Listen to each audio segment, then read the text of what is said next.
بالله من الشيطان الرجيم. بسم الله الرحمن الرحيم. الرحمن علم القرآن خلق الإنسان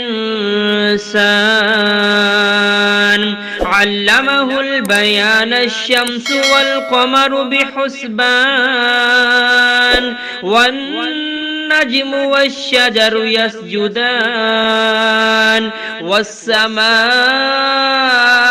رفعها ووضع الميزان ألا تطغوا في الميزان وأقيموا الوزن بالقسط ولا تخسروا الميزان والأرض وضعها للأنام فيها فاكهة والنخل ذات الأكمام والحب ذو العصف والريحان فبأي آلاء ربكما تكذبان. خلق الإنسان من صلصال كالفخار وخلق الجان من مارج من نار فبأي آلاء ربكما تكذبان.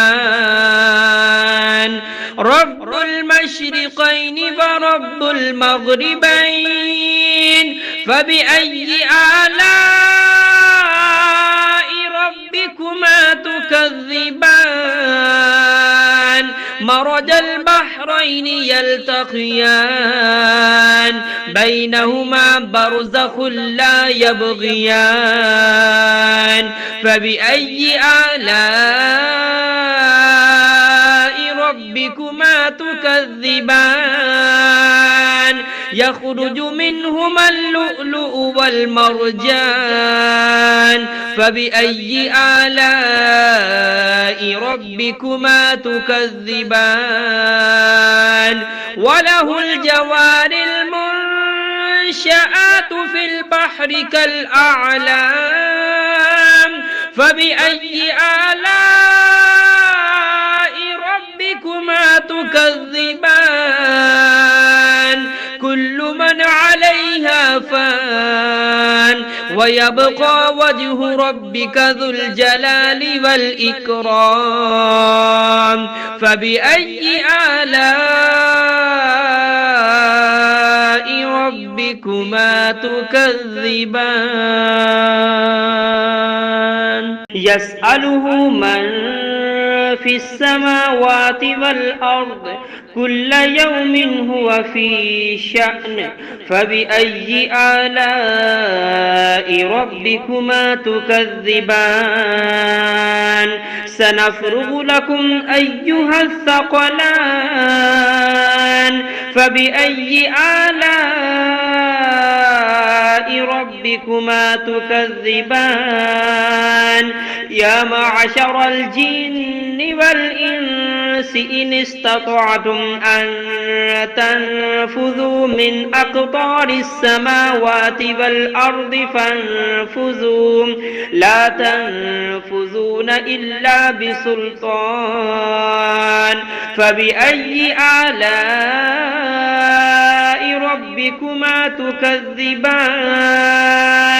يرسل عليكما شواظ من نار ونحاس فلا تنتصران فبأي آلاء ربكما تكذبان. فإذا انشقت السماء فكانت وردة كالدهان فبأي آلاء ربكما تكذبان. فيومئذ لا يسأل عن ذنبه إنس ولا جان فبأي آلاء ربكما تكذبان يعرف المجرمون بسيماهم فيؤخذ بالنواسي والأقدام فبأي آلاء ربكما تكذبان هذه جهنم التي يكذب بها المجرمون يطوفون بينها وبين حميم آن فبأي آلاء ربكما تكذبان ولمن خاف مقام ربه جنتان فبأي آلاء ربكما تكذبان ذواتا أفنان فبأي آلاء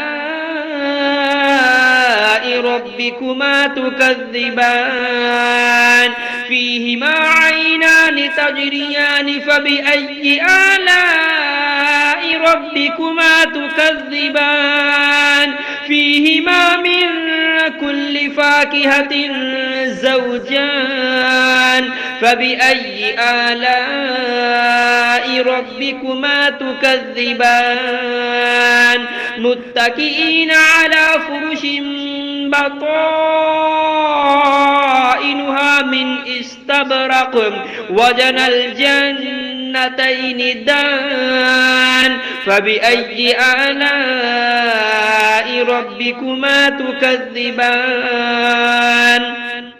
فيهن قاصرات الطرف لم يطمثهن إنس قبلهم ولا جان فبأي آلاء ربكما تكذبان كأنهن الياقوت والمرجان فبأي آلاء ربكما تكذبان هل جزاء الإحسان إلا الإحسان فبأي آلاء ربكما تكذبان ومن دونهما جنتان فبأي آلاء ربكما تكذبان مدهامتان فبأي آلاء ربكما تكذبان فيهما عينان نضاختان فبأي آلاء ربكما تكذبان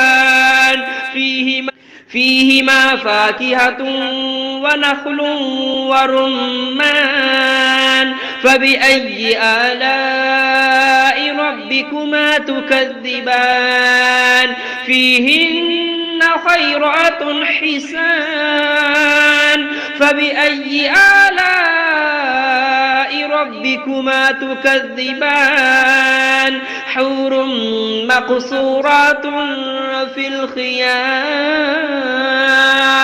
فبأي آلاء ربكما تكذبان لم يطمثهن إنس قبلهم ولا جان فبأي آلاء ربكما تكذبان متكئين على رفرف خضر وعبقري حسان فبأي آلاء ربكما تكذبان تبارك اسم ربك ذي الجلال والإكرام